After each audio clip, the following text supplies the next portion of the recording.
I completely respect why people are not out. There's so many different reasons and that's their perspective.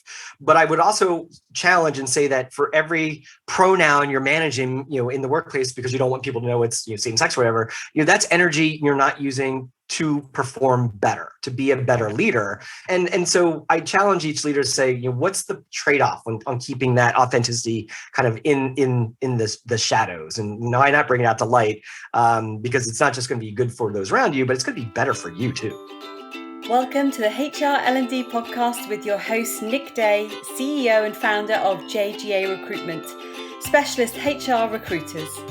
Tuning into the HR L&D podcast will help you to discover strategic growth concepts, leadership development strategies, and the values and behaviours that drive organisational change and success. Together, let's empower our workforces, diversify our thinking, and achieve significant HR success. Hello, Anna. Welcome back to the HR L&D podcast. Today, I'm joined by Dr. Steve Yacovelli, aka the Gay Leadership Dude.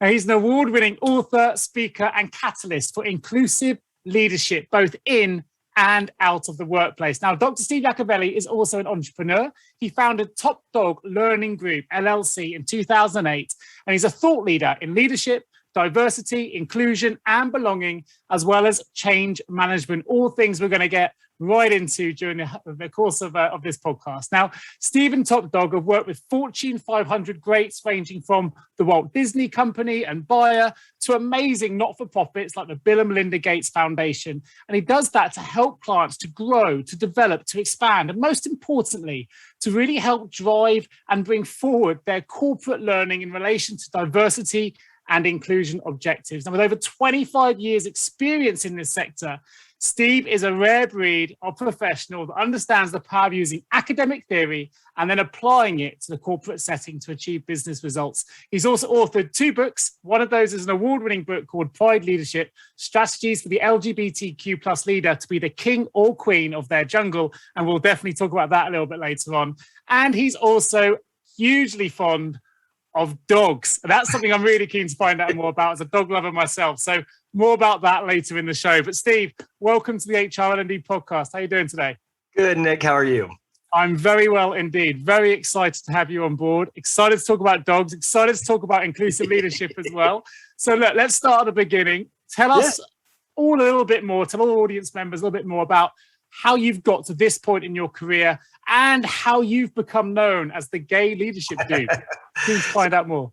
Yeah, so it's funny because, I think like so many people who are listening, you don't plan your career to be, I'm going to be in training or whatever your field is. I actually started my training career in software training. And so I happened to be a user of this software, and it was basically a precursor to CRM, customer relationship management. And to date myself, it was actually DOS-based. So for those listening who know what that is, you know how old I am. If you're like, what's that? It's pre-Windows, friends. So it's old. But I really was good at it. I could really help the learners understand not only how to push the buttons, but use the data for strategy. I'm like, oh, this is kind of cool. And then I ended up going and pursuing my master's degree in leadership development. And I kind of made the evil switch to soft skills. And I never looked back ever since. It's been a fantastic journey. And I had the opportunity to work internal to places, as you said, like Disney. I worked for the cruise line for many years as an internal leadership consultant. I was an IBMer for a while. But there was this gorgeous running thread that kind of led me to today. And it's always just helping people, specifically leaders, just be more awesome than they already are, whether that be in their communication, in dealing with others, building team, whatever that looks like. That's kind of always been my jam. Fantastic. I love the way that you talked about moving over to like the dark side almost. We talk about soft skills, right? Soft skills are more important, I think, in the new world of work than they've ever been before. Right? As a recruiter, I would always say it's the one skill you can take with you in any career, right? That you only build on those skills. So we'll deep dive into some of those a little bit later on. But you obviously, I mentioned in the introduction, you launched TopDog Learning Group in 2008. You have gone on to have some pretty considerable success. I mean, I approached you to be on this podcast. I looked at your work and went, right, this would be a great guest for me. So on your website, you do talk about how you are professionals, you're thinkers, you're strategists, and you're here there, as you mentioned a moment ago, to make everyone a little bit more awesome than they already are. So what has been your biggest success to date? And yeah, it'd be great if you give us maybe a case study or a live example of someone you've worked with to make them be a little bit more awesome. I would say that my biggest success is that I launched in 2008, which is a horrible time to launch a business in the global economy. Here, by the way. Yeah. Right. And then here we are post pandemic, and I'm still standing. And so I would think that's kind of like my big success, just to survive 13 years as my full-time jam. But from a client centric perspective, the first thing that pops into mind is many years ago, we had the opportunity to do an inclusive leadership program for, this is a large North American restaurant conglomerate. So they own a whole bunch of casual dining chains throughout the US and Canada.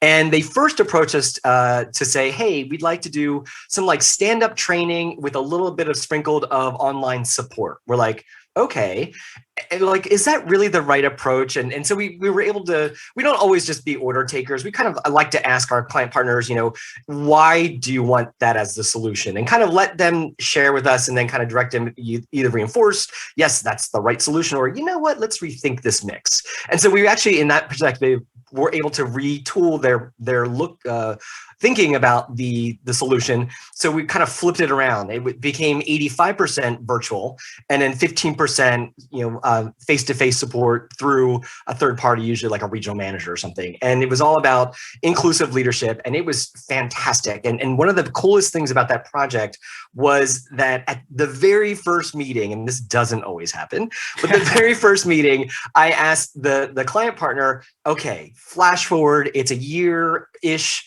after we launch this thing, how do you know if it works?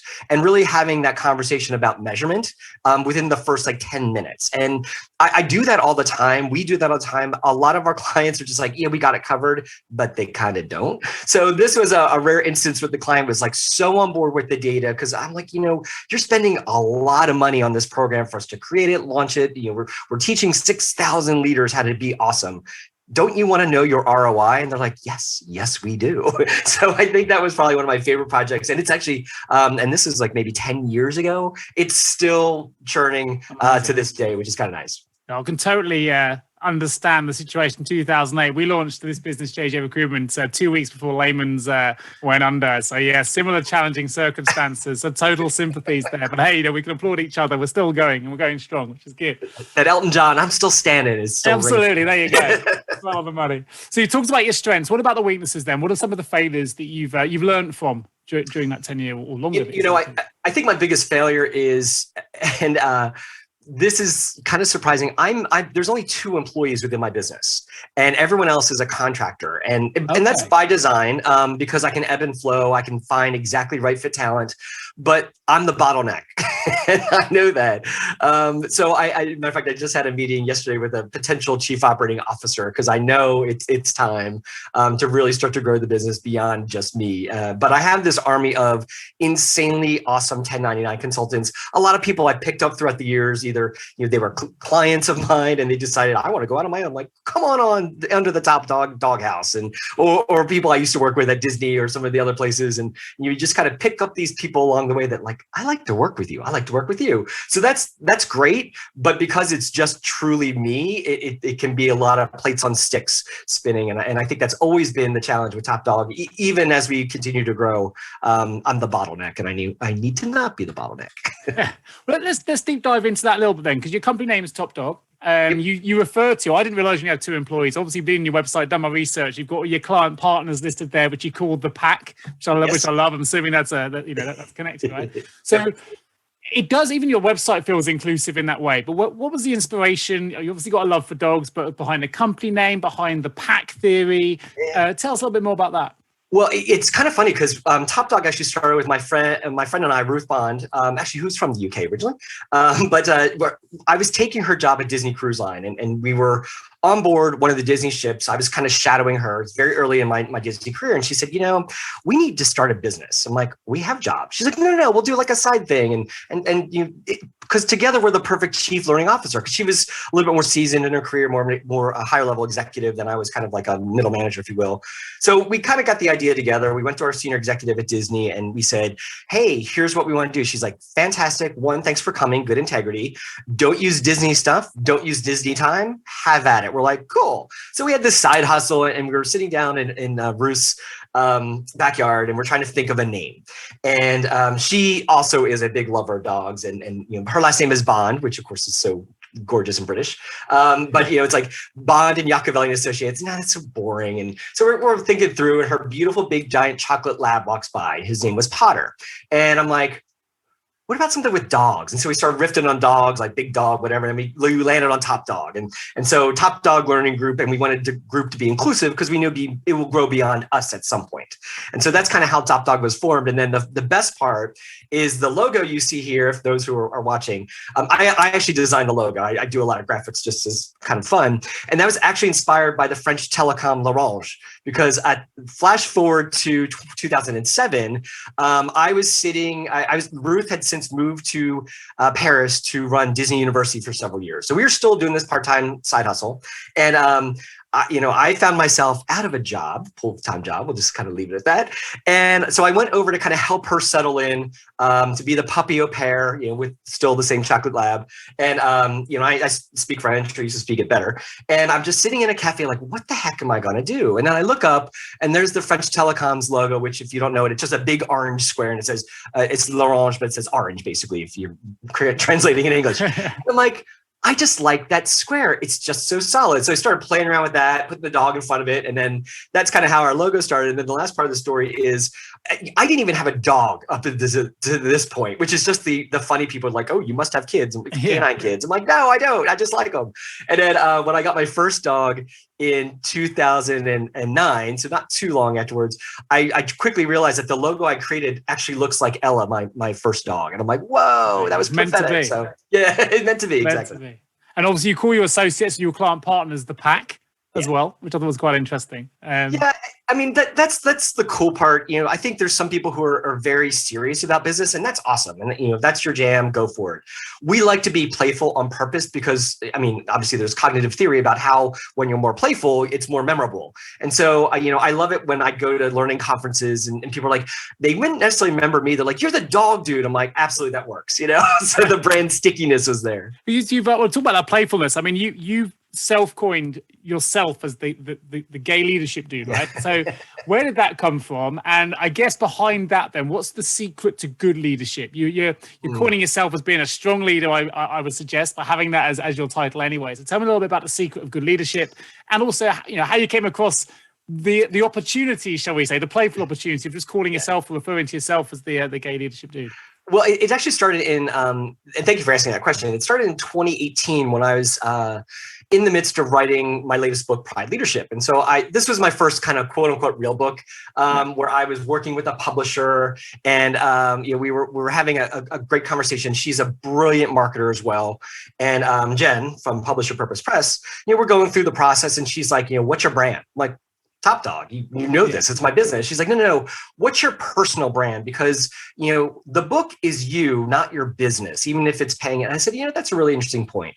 So I started kind of playing around with it, and I came up with the Gay Leadership Dude because as somebody who is could be considered a hidden minority, I'm a white cisgender dude by appearance, at least a little bit deeper. But using the Gay Leadership Dude title, three things about me immediately: that I'm gay, that I self-identify as a dude, and I like leadership. And so it's right out the gate, a lot about me, and that's by design.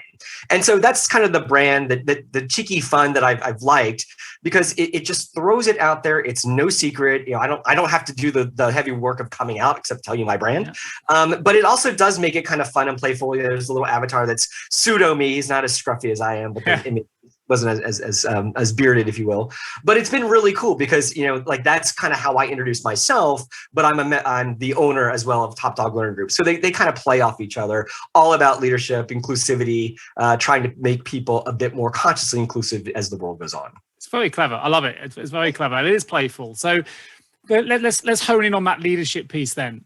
What is the secret to great leadership as far as you're concerned, or what have you learned about leadership that perhaps you can share with our audience?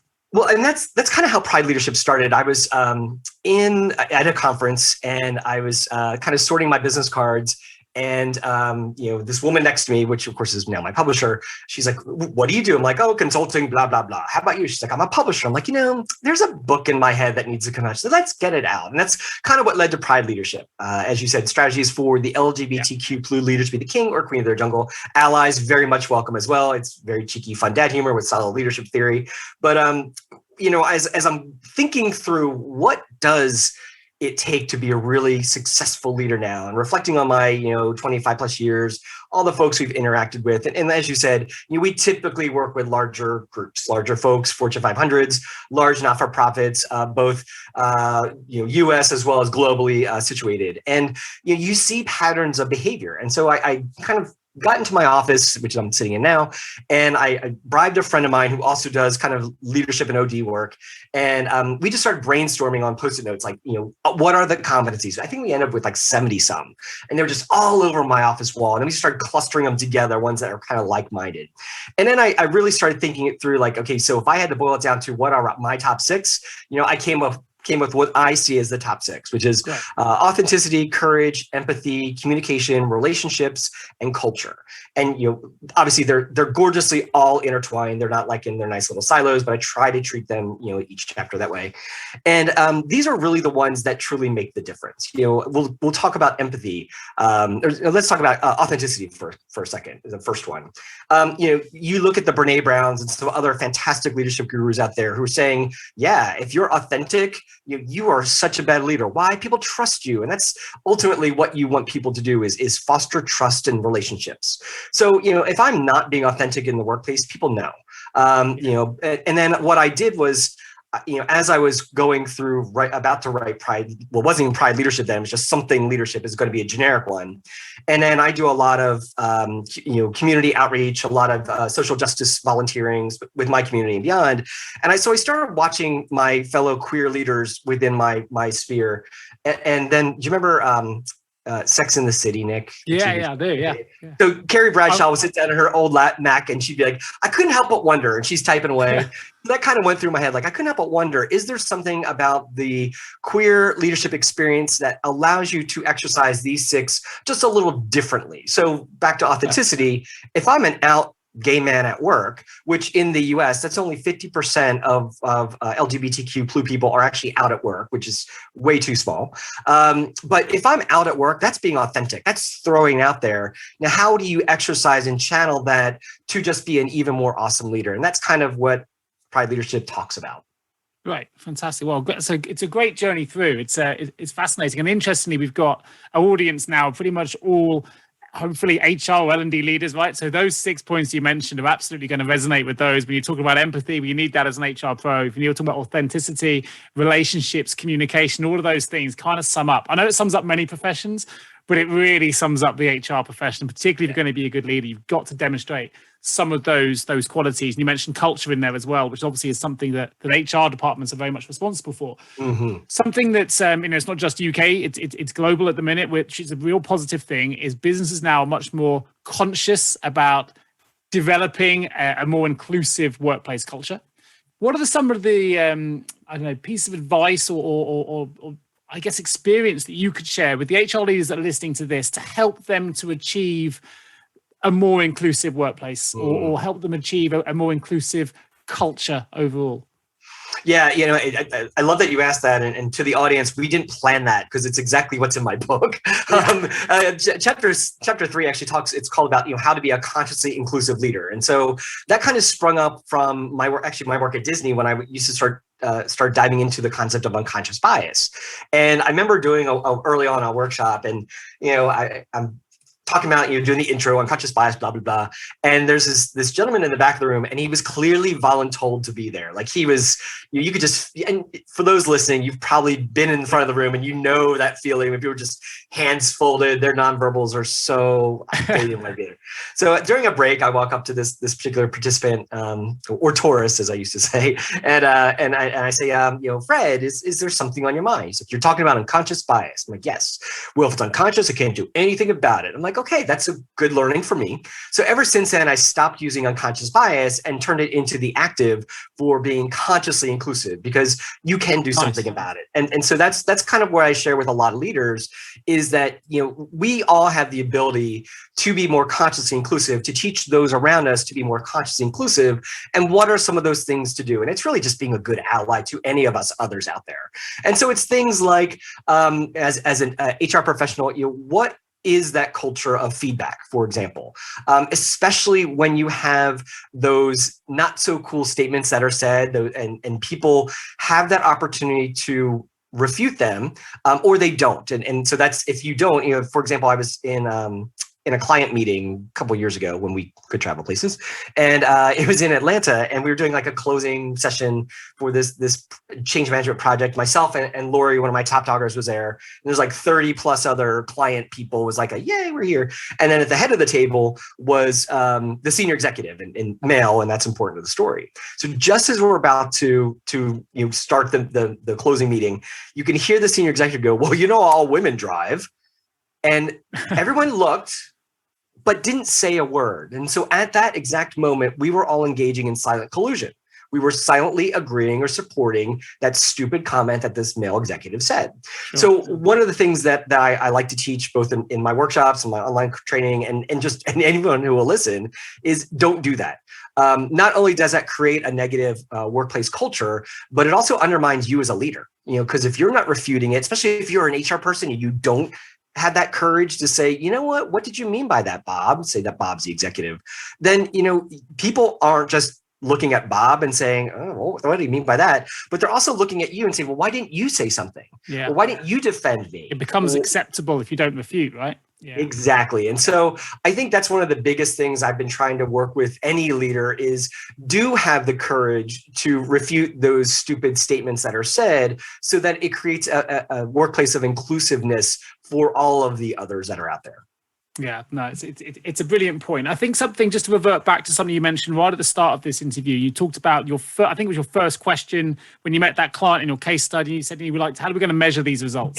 Yes. When we're talking about workplace culture, certainly in recruitment, I'm not going to call anyone out, but we see a lot of initiatives come out. We're going to suddenly change our values and behaviors, right? That's going to be a good public thing to do. It's sometimes a PR exercise, but also sometimes there's real heartfelt objective behind that, and that's great. Mm-hmm. I do feel though sometimes there's a little bit of a pander to just appease the masses by just doing certain things in your marketing, add a rainbow to your logo, whatever it might be, to be seen to be doing the right thing. How can the HR professionals listening to this make sure that the inclusive culture work that they're doing and the steps they're taking to improve workplace culture actually stay for the long term rather than just the short term? How do we make sure that we measure that to ensure that we are continually improving and reassessing our workplace cultures and our ability to be inclusive?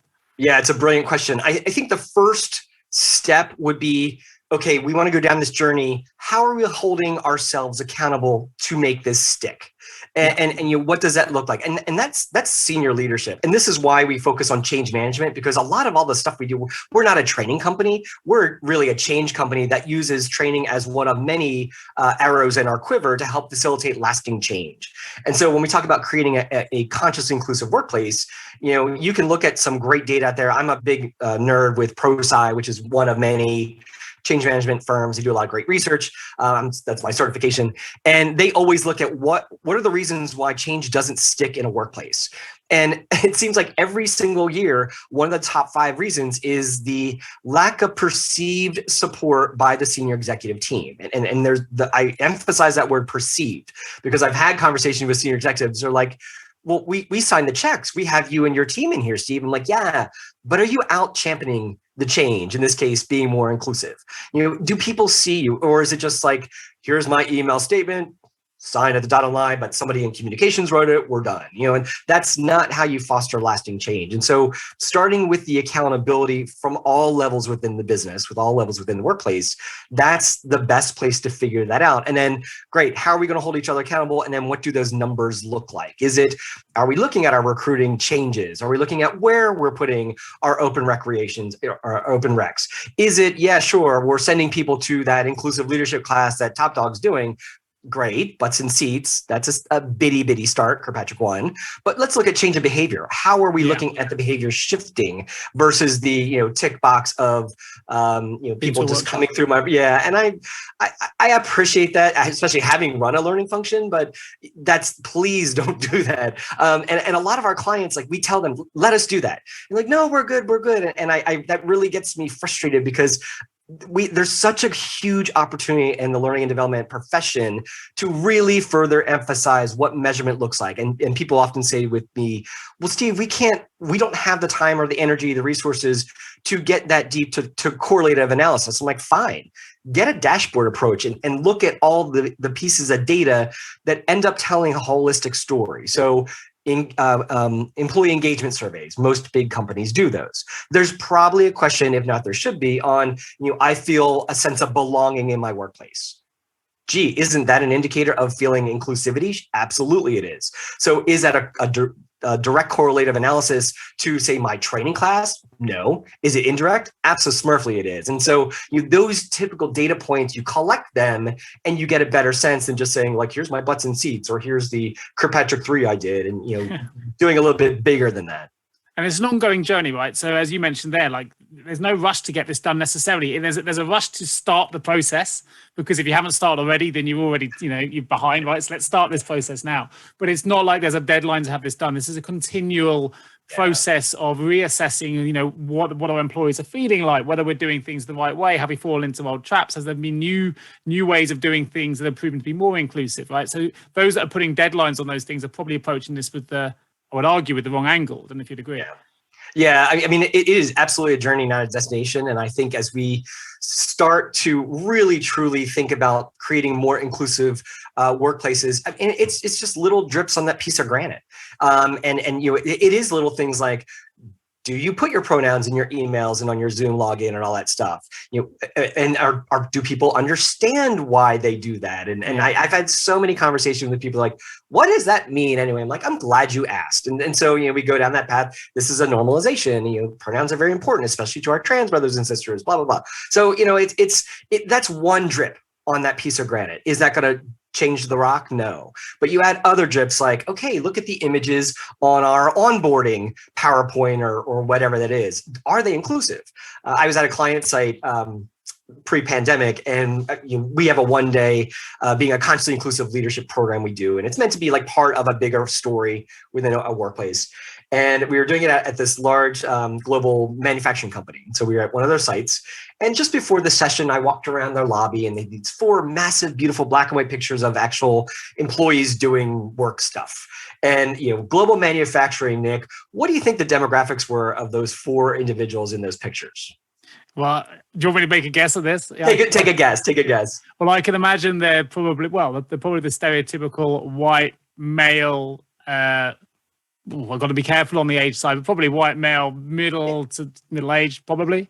I'm gender stereotyping. I'm stereotyping now in what I'm trying to do here, but it's No, you're spot on, because and I'll use the phrase perceived white, 3 of the 4, perceived male, 4 of the 4. Age varied just a little bit, but typically, these were people, mid to senior level in their career. And so I walked into the room, which was slightly more diverse, but not, but that's a symbol. That's an artifact in that workplace that's sending a message, consciously or unconsciously, this is what the employees look like. And so we had that conversation to start the program off. Like, is that the message, the story you want to share? That might be the reality now, but is it really the reality you want to be? And so it was a fantastic conversation. And they're like, we do have a little bit of diversity in our workplace. We know it's an issue, but we feel like we always put those same individuals in every marketing thing we have. And I'm like, fine, for now, that's the reality, but at least you're making a conscious effort to show a bit more inclusivity, than what's out there. And so it's just thinking through those things a little bit harder. I was kind of hoping that you were setting me up to fail there. And you go, you know what? Actually, no. The actual demographic was this. No, it was dead on what okay. The good news is they have since gone back and redone. So it is a bit more of a mix of those 4 images. So, and they got you guys in, right? So they're addressing it. They're trying to be better, which is great. Exactly. Now, something you mentioned again earlier, you got the guy at the front, you mentioned out there who shouts out, I know what unconscious bias is, can't change it, it's unconscious. And you have that kind of steadfast approach to you can't change me. resilience is such an important factor, both to those that are trying to implement change and trying to handle those that are resilient to change. How can we overcome that? How can we become more resilient in these times at the minute? Any advice you can give to the HR leaders out there that are perhaps trying to overcome some of those difficult members of their employee workforce, and they need to stay resilient to make sure this change gets through?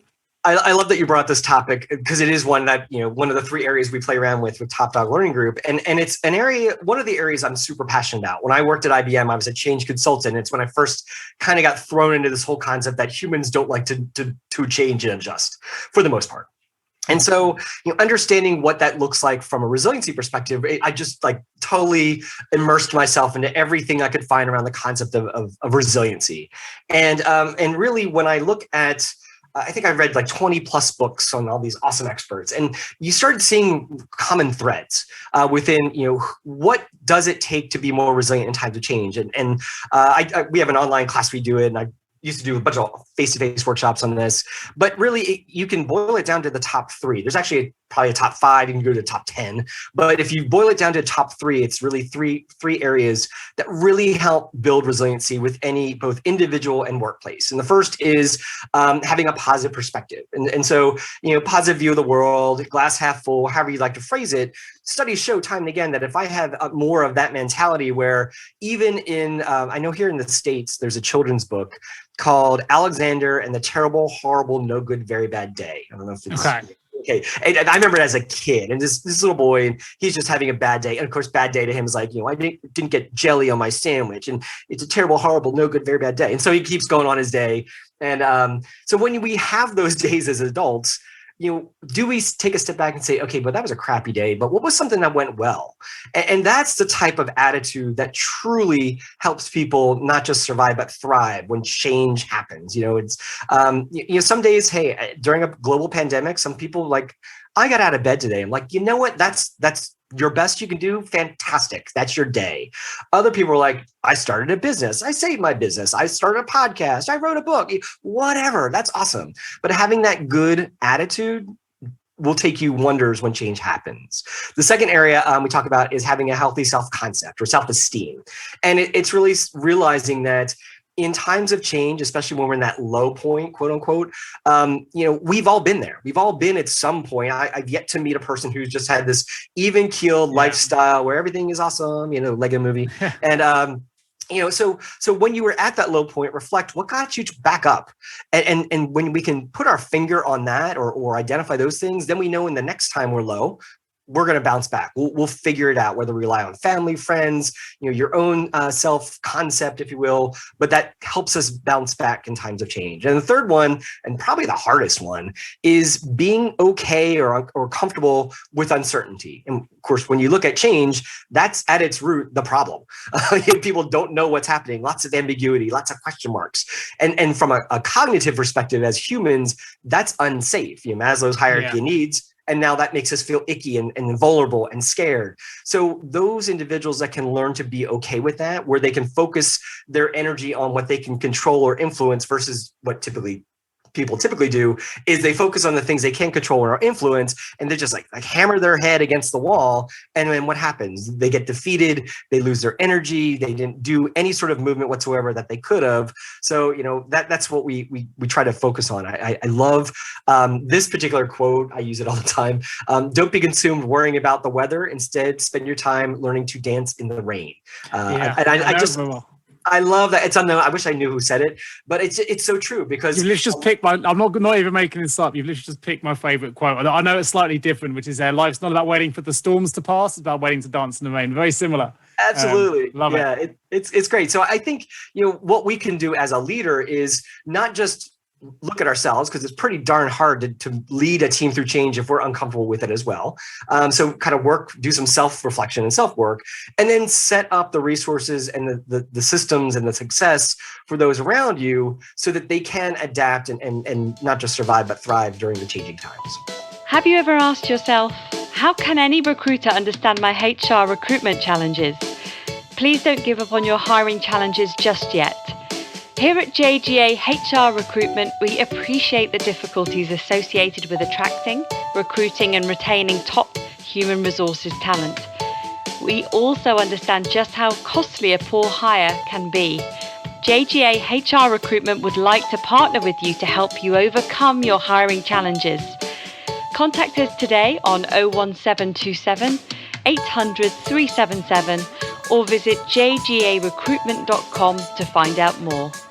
Fantastic. Great response. Those 3 points for those that are really interested in listening to that back. Just rewind, take your notes, grab your pen, grab your paper and go through. Something that actually interestingly that popped into my head, I don't know if it was Sir Ranulph Fiennes, maybe it was Bear Grylls or someone similar, but you talked about often people are uncertain, that self-esteem piece, there's a struggle there and you've got to try and look at the positive side. But actually sometimes the best things happen when you've gone through a low point to come out the other side. And I don't know who it was that said it, but it's always resonated in my mind where someone said, look, if you were flown to the top of Everest, and you'd still be a great view. It'd be pretty cool, be flowing up there, and it'd be a once in a lifetime thing, and that's great. Right. But if you've climbed Everest and gone through the pain, the heartache, the cold to get to the top, it's the same view, but it feels completely different. And that's always stuck in my mind, right? If you can go through that hardship, you come out the other side, wow, what a view. And I like that. It's similar to your No, it's and I reflect on my own experience. As I alluded, I got fired from my last corporate job. I still, to this day, I don't know why. I was there for 2 years, global head of leadership, large company, walked in one day and here in the States, each state kind of does their own thing. Well, I live in Florida and it's what's called a right to work state. So as long as I am not under a protected class, which at the time did not include LGBTQ+, an employer can just say, no, Nick, thank you very much, but you're fired.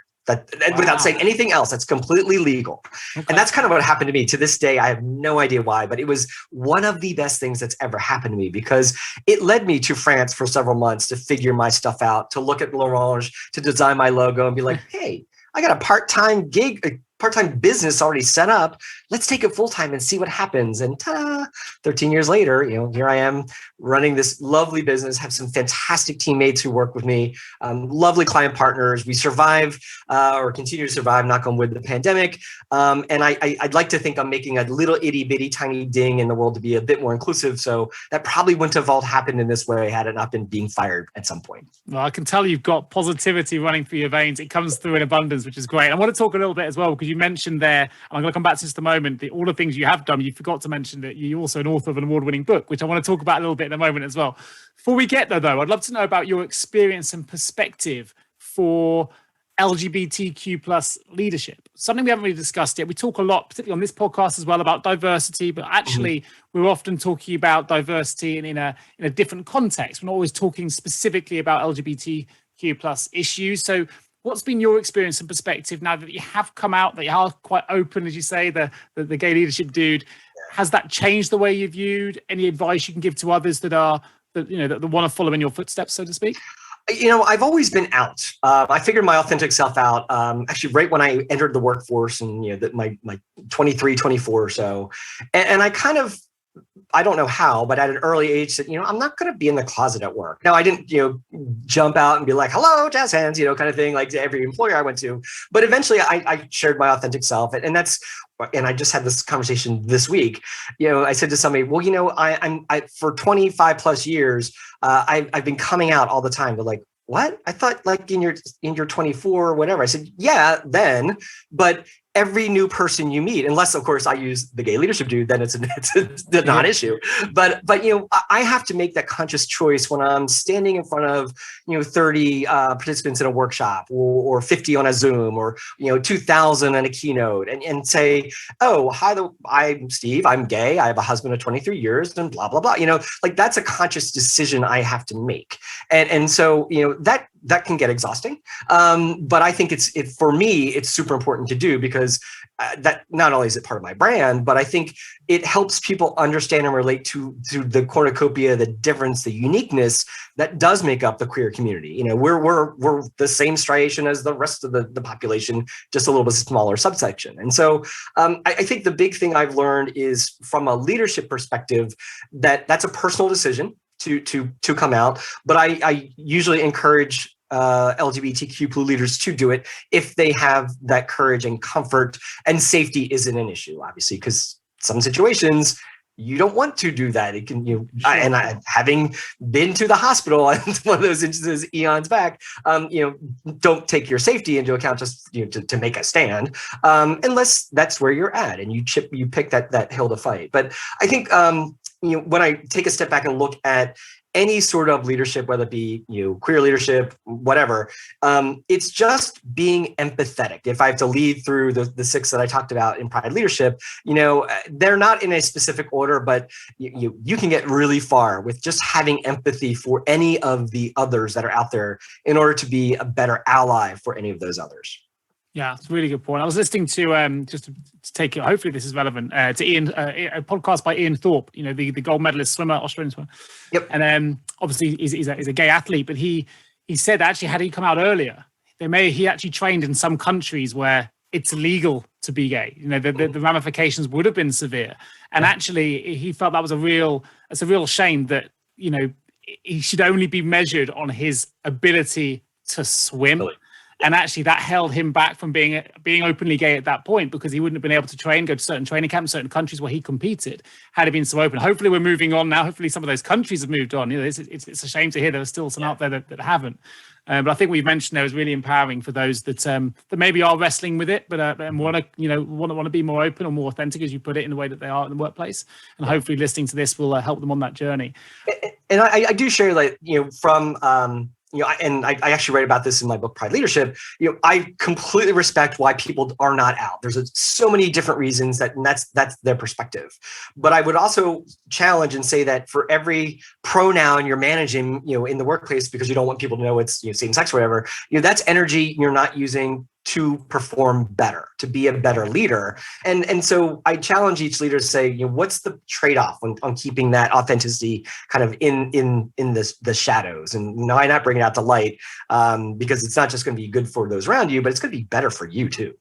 For sure. And that's what you talked about your book there. You talked about it a little bit throughout this podcast. I'd love to just talk about it a little bit more before we finish, if we can, because it's called Pride Leadership. It's strategies for the LGBTQ plus leader to be the king or queen of their jungle. We obviously touched upon it during the course of this podcast, but tell me a little bit more about the book, what people can find out if they were to go and purchase the book, or who's it for, and give us a synopsis. It was designed, as I shared the story, I was going to go down the path of a generic leadership book, and then I decided to put it through the rainbow lens. But what I've found is it really is a broad perspective, and I sensed that from the very first editor, the only editor I had, Heather. She was the first person in the universe besides myself to read it. And so I remember being in a coffee shop waiting for that call from her, and here in Orlando, Florida, and I was nervous as anything. Yeah, totally. And so she calls me, and she's like, okay, Steve, let's talk, the initial feedback from your book. I'm like, ew. And she's like, I have to warn you, I am not your target audience. I'm a white, cisgendered, straight woman. I'm like, okay. She's like, this is the book I wanted for my MBA program. I'm like, what? And she's like, it's solidly research, because I'm a nerd. Hello, doctorate. But it's super cheeky dad jokes on purpose, because one, you could probably guess that's kind of my personality. But two, why be a boring leadership book? Why not be a fun one that talks about storytelling is an effective way to communicate as a leader, but using the phrase storytelling like Tori Spelling, just because it sounds fun, or little cheeky fun things like that. It just made it, I thought it was fun to write. It hopefully makes it more enjoyable, but more memorable. And so I think that's kind of the big takeaway that I've realized unintentionally is that, and shame on me for not thinking it through, that my awesome allies totally get it. Matter of fact, I've since created an 8-week online training program that goes with the book, and it's a 50-50 split. It's queer leaders and awesome allies who are just I like the book, I love the concepts. You're talking about 6 leadership competencies that help me be a consciously inclusive leader that everybody can look at. So it's been a really, really fun journey. It's been really well received, and I just love seeing the impact it's having on people in a positive way.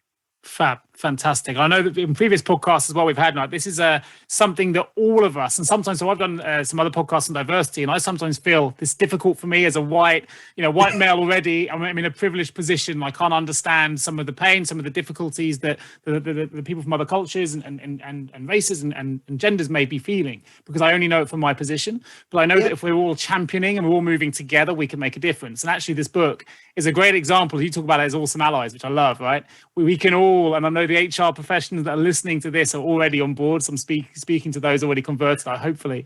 But it's collectively, isn't it? We can make the change. It's not just relying on the LGBTQ plus community to come. Oh, absolutely agree. And one thing, if I can take like a few moments, Nick, because one of the things that I often have, and this is actually part of the book, but I do it every leadership workshop I talk about when we're looking at inclusive leaders, is defining what diversity means. And so I think so many people go to what's called the internal dimensions, which I'll give in a minute. But these two women who I happen to now know, Garden Schwartz and Rowe, Lee Garden Schwartz and Anita Rowe, have been in diversity and inclusion space for forever. And they're just such brilliant, awesome women. And they said, let's define this differently. So they created what's called the 5 layers of diversity. And for my HR friends who are listening, you may or may not know this model, but it's one of many. But the idea here is that we are made up of all 5 layers. And so at the core of every single human who's listening, every single human on the planet, is our personality. And that will always make us unique, shiny unicorns. There will never be another Nick. There'll never be another Steve. At its core, our personality. But then the next layer out is what they call the internal dimensions. And this is where I see a lot of companies, a lot of organizations, they just go here. They say, and these internal dimensions are things like, race, ethnicity, gender identification, sexual orientation, physical ability.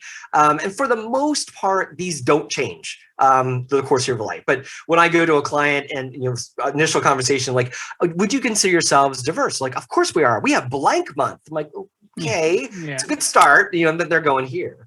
Then the next layer out is external dimensions. And it's really those things that still contribute to our uniqueness in the world, but maybe things that change quite frequently. Things like our geographic location, our income, our personal habits, appearance, parental status, marital status, dog owner status. These are all things that help us look at the world uniquely, and they contribute to that diverse kind of perspective. Then the next layer out is organizational dimensions, and they're things that are obviously in the context of the group that you're with. So it's things like in the work context, it's your content field, your function, the division, your seniority, if you're a union. I use the term legacy status with mergers and acquisitions. You have kind of that residual from the past company. But these are all different ways that you look at the world. I'm a salesperson. I look at things differently than, from my sales function versus our marketing function or whatever that looks like. And then the last layer they added, actually not too long ago, was country of operation. And so it's the idea that, wherever you're operating out of does have influence on how you look at the world. Things like political systems, values, business etiquette, language, laws, these are all shaping the culture. And so I like to use this definition because it's broader than just that internal dimensions, because you brought up a great point, Nick.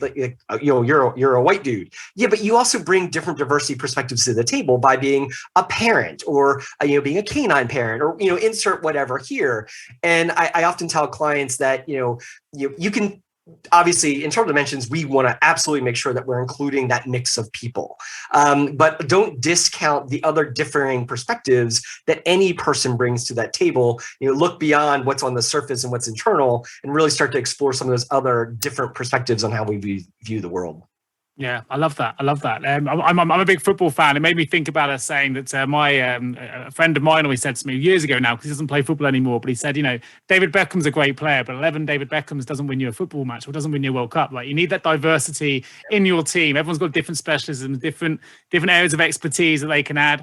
And I think it's been proven in all the studies that I've read, certainly. Maybe I'm choosing my studies, I don't know, but diversity of thought has a huge impact on bottom line profit, success, and growth, right? So if we can bring in that diversity of thought from wherever that the individuals involved in that board come from, it doesn't matter. It's that diversity of thought that makes things change, as opposed to everyone thinking the same way and flatlining, which I think you mentioned earlier in that sort of process, which is great. Listen, Dr. Steve Yacovelli, it's been an absolute pleasure having you on the HR podcast today. I'm going to open the L&D vault. So 3 short, sharp questions for you, if I may.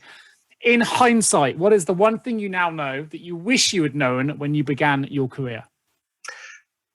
what a big impact that technology would have on the corporate learning perspective. My doctorate's in instructional technology and distance education, which is very prophetic, but I wish I'd known that way before I even went down this path, because leveraging technology for teaching and learning within the workplace obviously is huge. I didn't realize how huge it would be back in 1990, whatever, when I first started out.